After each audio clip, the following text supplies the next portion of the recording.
Hi everyone. क्या आप लोग सीए के एग्जाम दे रहे हैं और एग्जाम दिया है और आपके मार्क्स आपकी एक्सपेक्टेशन से काफी कम आए? तो क्या आपने सोचा है ऐसा क्यों हुआ है? तो मैं आज आप लोगों को यही सब चीज बताने वाला हूं कि आपके मार्क्स सी एग्जाम में एक्सपेक्टेशन से कम क्यों आते हैं, उस समय आपका क्या रिएक्शन होता है, क्या रीजन है और कैसे हम एक्सपेक्टेशन से ज्यादा मार्क्स ले सकते हैं। तो दोस्तों, मैं C RC Sharma, chairman VSI Jaipur, और ये सब चीजें मैं आपको अपने 20 ईयर के एक्सपीरियंस के बेसिस पे बताऊंगा कि मैं काफी बच्चों से टच में रहा हूँ। वीएसआई के स्टूडेंट भी है, अदर देन वीएसआई के स्टूडेंट भी है जो पहले दूसरी जगह स्टडी करके आए, बाद में हमारे पास आए। सब तरीके का जो मेरा एक्सपीरियंस है उसके बेसिस में आपको बताऊंगा कि ऐसा क्यों होता है और कैसे आप इसमें बेनिफिट ले सकते हैं। और साथ में एक चीज और बताऊं कि वीएसआई का जो एबीसी एनालिसिस है, इंटर फाइनल और फाउंडेशन का एबीसी एनालिसिस, जो नवंबर 21 के लिए हमने दिया था, वीएसआई के टेलीग्राम चैनल पे अवेलेबल था। और बाद में हमने ये भी बताया है कि इसमें ए और बी कैटेगरी में से 90 से 110 मार्क्स तक के क्वेश्चन एग्जाम में पहुंचे हुए हैं। ए और बी कैटेगरी से, जो लगभग 50-60% के आसपास कोर्स को कवर करता है, यानी वॉल्यूम कवर करता है। तो ये अब 1-2 दिन में चालू हो जाएंगे। इंटर, फाइनल और फाउंडेशन तीनों के एबीसी एनालिसिस डेली एक आपको मिलेगा। तो आप इसके लिए वीएसआई का टेलीग्राम चैनल, तो t.me/वीएसआई जयपुर है, वो इमीडिएट सब्सक्राइब कर लें और वीएसआई का यूट्यूब चैनल सब्सक्राइब करके और बेल आइकन दबा दें, क्योंकि जिसके बेल आइकन दबा होगा उसी को नोटिफिकेशन मिलेगी वीडियो की।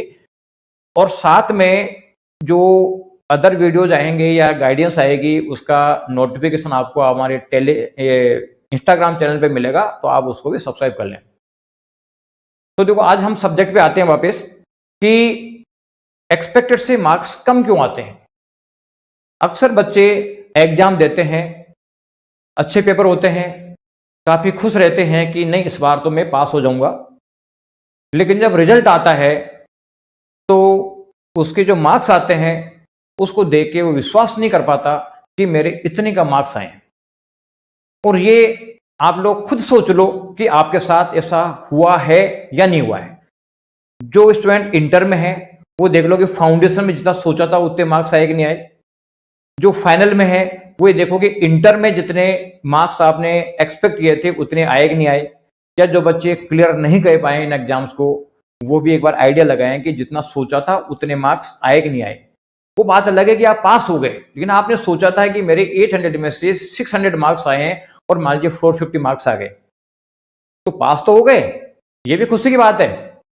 लेकिन एक्सपेक्टेशन से कम मार्क्स तो आए। आपके 150 मार्क्स और ज्यादा आ सकते थे, आपकी रैंक बन सकती थी, या रैंक में आए तो आपकी फर्स्ट रैंक बन सकती थी। डिफरेंस तो क्रिएट होता ही है। तो ऐसा क्यों होता है और उस समय आपका रिएक्शन क्या होता है? तो जो सबसे पहले मैं बताता हूं कि जब आपका मार्क्स आते हैं इस तरीके के, तो आपका रिएक्शन क्या होता है। 2 तरीके के रिएक्शन होते हैं। एक तो कि आप आईसीआई के जो सिस्टम है उसको गालियां देते हो कि यार कहां, मतलब हमने सोचा था इतने मार्क्स आए, आईसीआई की गलत कॉपी चेक हो रही है। आपको बहुत सारी वीडियोज मिलेंगे जो आपको सहानुभूति प्रोवाइड करेंगे कि नहीं साहब देखो, आप लोगों ने तो बहुत अच्छा काम किया था, लेकिन आईसीआई ही गलत है, हम क्या करें। तो एक तो है कि आईसीआई को दोष दे लो, उसकी मिस्टेक निकाल लो। दूसरा है कि आप अपनी कमी ढूंढो कि मेरे में क्या कमी रही है। तो कुछ बच्चे जो आईसीआई की कमी निकालते रहते हैं या दूसरों की कमी निकालते रहते हैं, वो दूसरों की कमी निकालते रह जाते हैं। और कुछ बच्चे ये देखते हैं कि ऐसा क्यों हुआ है, क्या कमी रही है, जिससे कि उस कमी को दूर करके और मैं अगले एग्जाम में पास हो सकूं या अगले एग्जाम में टॉप कर सकूं। तो देखो, जो पहला है रिएक्शन कि आईसीआई को गालियां दे दो। बहुत सारी वीडियोज मिलेंगे, आप लोग बहुत देखते हो आसानी से कि हाँ बहुत अच्छा बोल रहे हैं, अच्छा बोल रहे हैं, क्योंकि देखो मेरी तो कमी नहीं थी। कमी किसकी थी? आईसीआई की थी। इसके अगेंस्ट में आंदोलन होते हैं, एमसीक्यू कर दो। एमसीक्यू हुआ, लेकिन स्टूडेंट ने सोचा था कि जो एमसीक्यू सीपीटी में होते थे छोटे छोटे एमसीक्यू, जो 4-4 लाइन के एमसीक्यू है, एक लाइन का एमसीक्यू, 4 ऑप्शन। तो स्टूडेंट ने सोचा कि ऐसे आएंगे एमसीक्यू आएंगे, तो आयशा ने एमसीक्यू लगा दिए 30 मार्क्स के। लेकिन ये देखो एमसीक्यू दुखदाई हो गए। पता चले कि उनको स्टडी करने में बहुत सारे बच्चे कहते हैं, साहब मेरा तो 1.5 आवर का टाइम तो इसी में निकल गया, कि किसी का 1 घंटा निकल गया। और एमसीक्यू की वजह से जो सब्जेक्टिव है वो पढ़ना मुश्किल हो गया। और अब 2 तरीके से स्टडी करनी पड़ेगी, ऑब्जेक्टिव का अलग तरीका और सब्जेक्टिव का अलग तरीका। स्टूडेंट ने ऑब्जेक्शन किया कि साहब पहले के जो क्वेश्चन आ जाते हैं तो पास्ट एग्जाम के क्वेश्चन नहीं आने चाहिए, क्योंकि इससे तो हमारी नॉलेज टेस्ट नहीं हो पाती। तो आयशा ने कहा कोई बात नहीं, नए क्वेश्चन बना के दे देते हैं। अब नए क्वेश्चन बना के देते हैं तो आपको देख रहे हो प्रॉब्लम क्या आ रही है। तो एक तो रूट ये है, लेकिन इससे पर्पज सोल्व नहीं होने वाला है। दूसरा है कि स्टूडेंट अपनी कमी निकाले, अपनी कमी आइडेंटिफाई करके और उसको दूर करेगा तो वो बहुत आगे निकल जाएगा। दोस्तों मैं अपनी बात बताता हूं, हम 20 ईयर से सी एजुकेशन में हैं। 2011 तक मेरी शुरू से मेहनत करने की आदत बहुत पड़ी हुई है। मैं कभी हार नहीं मानता और आगे से आगे अपनी कमी ढूंढ के इंप्रूवमेंट करता हूं। उससे पहले हम जितने मार्क्स सोचते थे कि यार ये बच्चे हैं, इतने अच्छे मार्क्स आएंगे इनके, पता चलता है कि ये फर्स्ट रैंक लायक है, पता चलता है कि रैंक में नहीं आए, बॉर्डर लाइन में पास हुए। तो हम भी ये सोचते थे कि क्या करें, आईसीआई में गलती है, कुछ नहीं हो सकता। लेकिन साथ में बाद में जब हमने ये देखा कि यार अपने में तो कमी नहीं है, ढूंढ लेते हैं अपन, और जब हमने हमारी कमी ढूंढना चालू किया तो पता चला कि कमियां ही कमियां हैं, वो भी कुछ भी नहीं है। और उस समय जब लोग मार्केट में वीएसआई को मानते थे कि साहब वीएसआई बहुत अच्छा इंस्टीट्यूट है, उस समय की बता रहा हूं, जिस समय बहुत अच्छा मानते थे। लेकिन जब हमने कमियां ढूंढना चालू किया तो हमें फिर खूबी ढूंढना बंद हो गई, मिलना बंद हो गई। फिर हमने कमियों को दूर करना चालू किया तो वे 12 में all India first rank ever highest marks के साथ आ गई। और उसके बाद आप देख रहे हो कि 10 ईयर में 7 times all India first ranks. कितने ह्यूज गैप है फर्स्ट रैंक और सेकंड रैंक के बीच में, एवर हाईएस्ट मार्क्स। तो जो रिकॉर्ड बन रहे हैं, अभी भी मैं देख रहा हूं कि यार क्या क्या कमियां रह रही है कि जिससे कि फाइनल में 650 पे पहुंचे, आप 750 पे क्यों नहीं पहुंचे, या इंटर में 800 मार्क्स क्यों नहीं आए, क्योंकि कमियां तो है। अदरवाइज तो आयशा तो मार्क्स पूरे में से पूरे प्रोवाइड करती है। बहुत सारी थ्योरेटिकल सब्जेक्ट में आयशा पूरे मार्क्स देती है। अब जैसे जो ऑल इंडिया 5th रैंक था इंटर में, अंकुश चिरीमार, उसके इकोनॉमिक्स में 40 आउट ऑफ 40 मार्क्स थे। तो आयशा तो प्रोवाइड करती है, लेकिन अपनी कमियां ढूंढना बहुत जरूरी हो जाता है। इसका देखो रीजन बताता हूं, ऐसा क्यों। इसका रीजन यह है कि आईसीआई का कॉपी चेकिंग सिस्टम क्या है कि आईसीआई क्वेश्चन पेपर देती है, उसकी जब आंसर शीट चेक कराती है तो वो अपना एक मॉडल सॉल्यूशन देती है एग्जामिनर को। उसमें देती है कि इस तरीके से क्वेश्चन सोल्व करेंगे तो मार्क्स देना है, step by step. First step में देना, सेकंड स्टेप में देना, थर्ड स्टेप में देना, फोर्थ स्टेप में, स्टेप बाय स्टेप मार्किंग देना है। और जो थ्योरेटिकल सब्जेक्ट है उसमें भी आईसीआई बिल्कुल क्लियर गाइडलाइन देती है कि ये आइटम इसमें होने चाहिए जब मार्क्स मिलेंगे, अदरवाइज मार्क्स नहीं मिलेंगे। अब आप ये कहोगे कि साहब एक क्वेश्चन सोल्व करने के तो 10 तरीके हो सकते हैं, आईसीआई एक तरीका बता देगी, अल्टरनेटिव एक दूसरा तरीका बता देगी, लेकिन प्रैक्टिकल क्वेश्चन तो किसी तरीके सोल्व हो सकता है। तो मार्क्स मिलने चाहिए हमारे को, और बिल्कुल सही आपका कहना, ये आपका राइट है।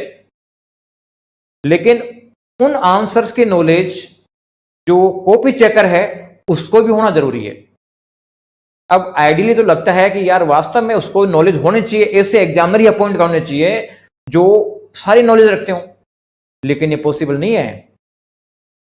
आपने देखो एक मेडिकल का एग्जाम्पल लेके बताता हूं कि मेडिकल के डिफरेंट ब्रांचेज है, एलोपैथी है, आयुर्वेद है, नेचुरोपैथी है, होम्योपैथी है, यूनानी है, और ये बहुत सारी डिफरेंट ब्रांचेज है। एक ही बीमारी का इलाज अलग अलग ब्रांच अलग अलग तरीके से करती है। तो क्या आप किसी एलोपैथी के डॉक्टर के पास गए तो उनसे ये उम्मीद करते हो कि साहब इनको होम्योपैथी की नॉलेज भी होनी चाहिए, इनको आयुर्वेद की नॉलेज भी होनी चाहिए, या इनको नेचुरोपैथिक नॉलेज भी होनी चाहिए? नहीं एक्सपेक्ट करते हो ना आप। एलोपैथी सोच के जाते हो और उसी का इलाज लेके आते हो, जबकि हो सकता है उसमें आपका इलाज नहीं हो और दूसरे ब्रांच में इलाज हो। लेकिन वहां पे भी अगर उस दवाई से इलाज नहीं हुआ तो आप क्या करते हो? कुछ नहीं कर पाते हो ना। आप देखते हो और क्या करो, बीमारी मिटी नहीं रही, मतलब डॉक्टर को दिखा लिया, ये सोचते हो ना। तो उसी तरीके से जो कॉपी चेकर है उससे 10 मेथड की एक्सपेक्टेशन नहीं कर सकते, क्योंकि जब 10 मेथड आपको नहीं आती तो एग्जामिनर कैसे आएगी? तो क्या होता है कि आईसीआई का एग्जामिनर उन स्टेप बाय स्टेप मार्किंग करेगा। स्टेप 1 के मार्क्स अलग, 2 के मार्क्स अलग, 3 के मार्क्स अलग, थ्योरी में पर्टिकुलर आइटम लिखने के मार्क्स अलग, दूसरे आइटम लिखने के मार्क्स अलग। इस तरीके से जो आंसर मैच हो जाएगा उसको तो मार्क्स मिल जाएंगे, और जिसके आंसर मैच नहीं होंगे उसके मार्क्स नहीं मिलेंगे।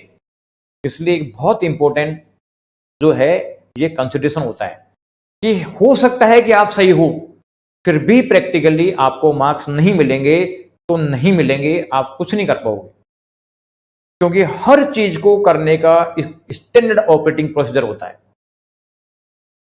मेडिसिन में भी अगर कोई ऑपरेशन किया जाता है तो एक स्टैंडर्ड प्रोसीजर होता है कि पहले ये करेंगे, उसके बाद ये करेंगे, उसके बाद ये करेंगे, उसके बाद ये करेंगे। और जब मान लो पेशेंट मर गया और वो उसके जो अटेंडेंट कोर्ट में भी जाएंगे तो कोर्ट यही पूछते हैं कि भाई प्रोसीजर फॉलो किया है क्या? आप प्रोसीजर फॉलो करने पे डेथ हो गई तो कोई दिक्कत नहीं है, कोई प्रॉब्लम नहीं है। और अगर मान लो किसी डॉक्टर ने उस प्रोसीजर के बजाय थोड़ा डिफरेंट प्रोसीजर फॉलो किया और वो पेशेंट की डेथ हो गई तो उसके लेने के देने पड़ जाते हैं, कोर्ट में चैलेंज हो जाता है मामला, उसको जेल जाना पड़ता है। तो ये स्टैंडर्ड प्रोसीजर होते हैं, आईसीआई के भी स्टैंडर्ड प्रोसीजर है, क्योंकि जितना नॉलेज है उसी के बेस पे होता है।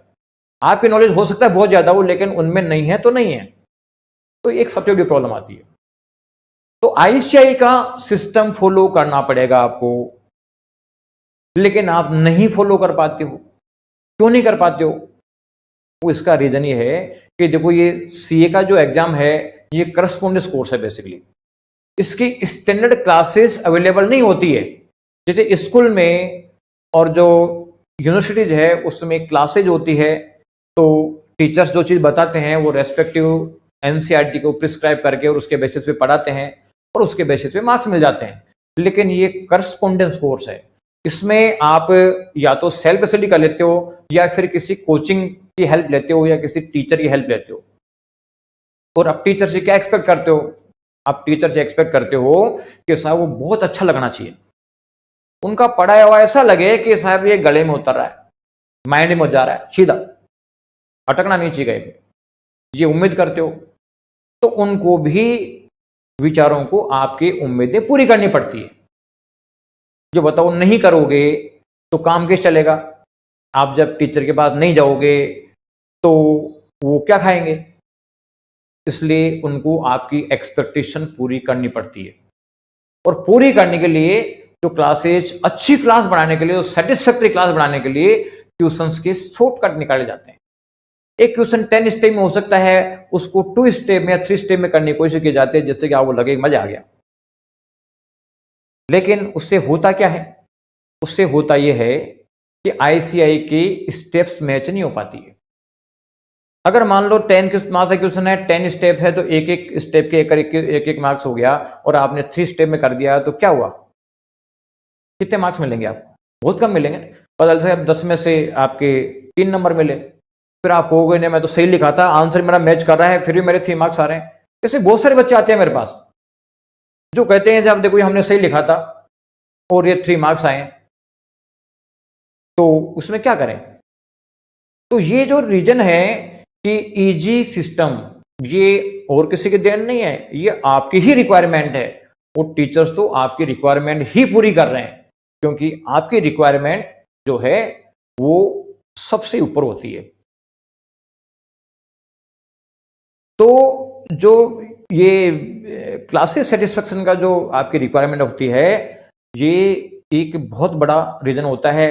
इसी के लिए शॉर्टकट तैयार किए जाते हैं, आपके लिए क्वेश्चन बैंक तैयार किया जाता है, जिसमें एक सर्टेन स्टेप्स बनाए जाते हैं कि यार इस स्टेप से बताऊंगा तो सारे क्वेश्चन सोल्व हो जाने चाहिए। कोई आईसीआई के क्वेश्चन कुछ दूसरे स्टेप से करे हुए हैं, उसको चेंज करके सेम स्टेप से कर देते हैं। शॉर्ट नोट्स बना दिए, जिससे कि वो आईसीआई की लैंग्वेज थोड़ी टफ है, तो शॉर्ट नोट्स बना दिए तो वो आपको अच्छे लगते हैं। कि उसी तरीके से है जैसे मान लो किसी के डायबिटीज हो गई और वो डॉक्टर के पास जाता है और डॉक्टर कहे उसको कि साहब तुम्हारा आज से मिठाई खाना बंद, तो उसको शौक होता है यार ये क्या है डॉक्टर। और मान लो दूसरा डॉक्टर के पास गया, उसने कहा कि नहीं खूब आराम से मिठाई खाओ, कोई दिक्कत नहीं यार, ये दवाई देनी है, तुम्हें लगा यार ये डॉक्टर अच्छा है, ये डॉक्टर अच्छा है, तो लोगों ने ऐसा ही करना चालू कर दिया मेडिकल प्रोफेशन में भी, तो इस एजुकेशन इंडस्ट्री में भी। कि आपके रिक्वायरमेंट बच्चा खुश होना चाहिए यार, पास हुआ कि नहीं हुआ बाद की बात है, कह देंगे कि क्या करें आयशा की गलती है। तो एक बहुत बड़ा रीजन है, ये आपकी रिक्वायरमेंट है। इसका दोस्तों मैं एक एग्जाम्पल बताता हूं। अभी मैंने कुछ दिन पहले एक स्टूडेंट का वीडियो डाला था, इंटरव्यू, पवन शर्मा, जो सीए आईपीसी जो ओल्ड स्कीम थी उसमें 6 अटेम्प्ट में आईपीसी क्लियर हुआ था और फाइनल फिर 1 साल में दिया वीएसआई में न्यू स्कीम में, और पहली बार में फर्स्ट अटेम्प्ट में पास हो गया। अब आप देखोगे कि ऐसा क्यों हुआ, उसने, आपने वीडियो देखा हुआ तो उसका जो रीजन उसने बताया कि वो बेसिकली और सब्जेक्ट में तो चलो ठीक है, फिर भी वो बॉर्डर लाइन पे आ जाता था, लेकिन ऑडिट में उसकी एक बार भी 40 क्रॉस नहीं करे, ऑडिट में 40 क्रॉस नहीं करे, यानी उसने 5 टाइम दिया, जब तक तो हुआ नहीं, 6 टाइम में पास हुआ था, 6 बार लग गए थे उसके, यानी 5 टाइम्स उसके ऑडिट में 40 मार्क्स नहीं आए। इसके बाद में जब वो वीएसआई में आया, जबकि ऑडिट की बहुत अच्छी फैकल्टी से पढ़ा हुआ था, उसको लगता है मेरे को सारी ऑडिट थी यार, जब मेरे पास आया था पहली बार तो मेरे को सारी आते, लेकिन एग्जाम में मार्क्स नहीं आते, बाकी सब कुछ है, अदरवाइज टिप्स पे है मेरी ऑडिट। और जब इंटर का रिजल्ट आता है और अगला एग्जाम होता है, उसके बीच में केवल 2.5 महीने का गैप होता है, तो वो 2.5 मंथ के गैप में वीएसआई से क्रैश कोर्स किया था और उस समय उसके ऑडिट में मार्क्स आए 77, यानी जस्ट डबल, जबकि 5 टाइम उसके नहीं आए, और एक बार में 2.5 महीने की स्टडी में करके किया, क्योंकि आईसीआई से पढ़ा। तो ये लगता है कि आईसीआई का मैटर टफ है, लेकिन ऐसा है नहीं। तो ये जो आप इजी पढ़ने के चक्कर में टीचर्स को, विचारों को, ये आपके लिए स्टेप्स सिंपल करने पड़ते हैं, नोट्स बनाने पड़ते हैं, और ये आपके लिए क्वेश्चन बैंक तैयार करने पड़ते हैं, ये बहुत बड़ा रीजन है। आपको मैं अपना एग्जाम्पल बताऊं कि मेरी वीएसआई में जो फैकल्टीज है वो, उनसे हमेशा मेरा 36 का आंकड़ा रहता है। उनका भी ये रहता है कि साहब क्लास में बच्चों को अच्छा लगना चाहिए, थोड़ी सी स्टेप अपन वो इजी कर देंगे, शॉर्टकट कर देंगे, तो जैसे बाकी की सेटिस्फैक्ट्री क्लास जाती है उस तरीके से अपनी भी सेटिस्फैक्ट्री क्लास चले जाया करेगी। जो बच्चे अपने को कहते हैं कि साहब ये अच्छा नहीं पढ़ाते हैं और लेंथी प्रोसेस से पढ़ाते हैं, तो अपनी बच्ची जाएगी तो अपन ये कर लें। लेकिन मैंने एक चीज कह रखा है कि क्लास सेटिस्फेक्शन हो या नहीं हो, नॉट इम्पोर्टेंट, इंपॉर्टेंट है रिजल्ट आना चाहिए। वीएसआई के बाद जो बच्चा आता है वो रिजल्ट के लिए आता है, वो रैंक के लिए आता है, वो फर्स्ट रैंक के लिए आता है, वो एयर हाइस्ट मार्क्स गैप के लिए आता है, तो वो देना है अपने को। और वो बेचारे नर्वस होके और बोरिंग तरीके से उनको पढ़ाना पड़ता है, क्योंकि जो स्टेप आई शेगी उसके अकॉर्डिंग चलना पड़ता है। लेकिन मैंने जो डिटरमाइन कर रखा है कि रिजल्ट ही चाहिए मेरे को, सेटिस्फैक्शन हो या नहीं हो, क्योंकि मेरा जो क्लाइंटल है, मेरे स्टूडेंट्स है, उनका रिक्वायरमेंट रिजल्ट है, न कि क्लासरूम सेटिस्फैक्शन। अगर उनको एंटरटेनमेंट ही करना होगा तो वो बहुत सस्ते में जाके पिक्चर देख लिया करेंगे वीकली, क्या दिक्कत है। लेकिन ऐसा नहीं है कि रिजल्ट छोड़ दें। तो देखो ये हो गए रीजन कि आप शॉर्टकट मेथड्स पढ़ते हो और आप नोट्स, शॉर्ट नोट्स में ध्यान देते हो, सीधा सा क्वेश्चन बैंक्स देखते हो जो पूरे नहीं होते हैं। तो ये एक बहुत बड़ा रीजन है। तो क्या करें जिससे कि मार्क्स आए? तो सिंपल सी है, उसका एक ही तरीका है कि आप आईसीआई का मैटर पढ़ो। अगर आप आईसीआई के मैटर से स्टडी करोगे तो ये कंफर्म है कि जितने मार्क्स आप एक्सपेक्ट करोगे उससे आपके बहुत ज्यादा मार्क्स आएंगे। हमारे वीएसआई के स्टूडेंट्स हैं, आप पूछना कोई भी मिले तो कि तुमने एक्सपेक्ट कितना किया था, जितने कितने मार्क्स आए, वो पता चलेगा कि जितने एक्सपेक्ट किए थे उससे बहुत ज्यादा आए। बशर्ते उन बच्चों ने वीएसआई की पूरी मॉक टेस्ट दी हूं, जब जाके पता चलता है। तो आप लोगों को आईसीआई के मैटर से पढ़ना चाहिए। आप एक्सपेक्ट करो उससे ज्यादा मार्क्स मिलेंगे। और ऐसा नहीं कि आईसीआई का मैटर टफ है, टफ नहीं है। वो टफ कब लगता है? वो जब लगता है जब आपने पहले शॉर्ट नोट पढ़ रखे हैं, इजी स्टेप पढ़ी हुई है, तब जाके टफ लगेगा। अगर आपने ऐसा नहीं कर रखा, आपने पहली बार आईसीआई मैटर पढ़ोगे तो आपको बिल्कुल भी टफ नहीं लगेगा। ये देखो मैं एक एग्जांपल समझाता हूं। जैसे मान लो आपने एक मिठाई खा ली पहले पेट भर के, उसके बाद में आपने मीठी चाय पी, तो वो चाय आपको फीकी लगेगी, लगेगी नहीं लगेगी? कभी देखना, नहीं देखा तो ट्राई करना। चाय आपने बाद में पी, पहले मिठाई खाई और उसके बाद चाय पी, तो चाय फीकी लगेगी। लेकिन अगर आपने मिठाई नहीं खाई, फर्स्ट टाइम मीठी चाय पी, तो आपको मीठी लगेगी। तो ये उसी तरीके से है कि आपने अगर पहले इजी मैटर नहीं पढ़ा, शॉर्टकट नहीं पढ़ा, नोट्स नहीं पढ़े, और पहली बार आपने आईसीआई का मैटर पढ़ा, तो आईसीआई का मैटर आपको अच्छा लगेगा। आपको महसूस ही नहीं होगा कि यार टफ है, बिल्कुल अच्छे हैं, बहुत अच्छे नोट्स आईसीआई के। लेकिन अगर मान लो आपने पहले मिठाई खा ली और बाद में आईसीआई के नोट्स पढ़ोगे, शॉर्टकट पढ़ के और फिर आईसीआई के नोट्स पढ़ोगे, तो फिर बहुत ज्यादा प्रॉब्लम आएगी। फिर आईसीआई को पढ़ने में दिक्कत आएगी। तो आप ऐसा काम ही क्यों करो, आप सीधी चाय पियो ना, मिठाई क्यों खाते हो? पहले आप सीधा आईसीआई मैटर पढ़ो और आईसीआई की कमी निकालने के बजाय आप अपनी कमी निकालो, क्योंकि आप अपनी कमी दूर कर सकते हो, दूसरों को ठीक नहीं कर सकते। एक बहुत बड़ा रीजन है। और ये जो ट्यूशन बैंक्स, शॉर्ट नोट्स, ये हटा दो। केवल और केवल आईसीआई मैटर की स्टडी करो, आपका रिजल्ट बहुत शानदार जाएगा और जितने मार्क्स आप एक्सपेक्ट कर रहे हो उससे ज्यादा मार्क्स आपको मिलेंगे। तो thank you students for your listening my video, और नेक्स्ट के लिए अपन जल्दी मिलेंगे। Thank you.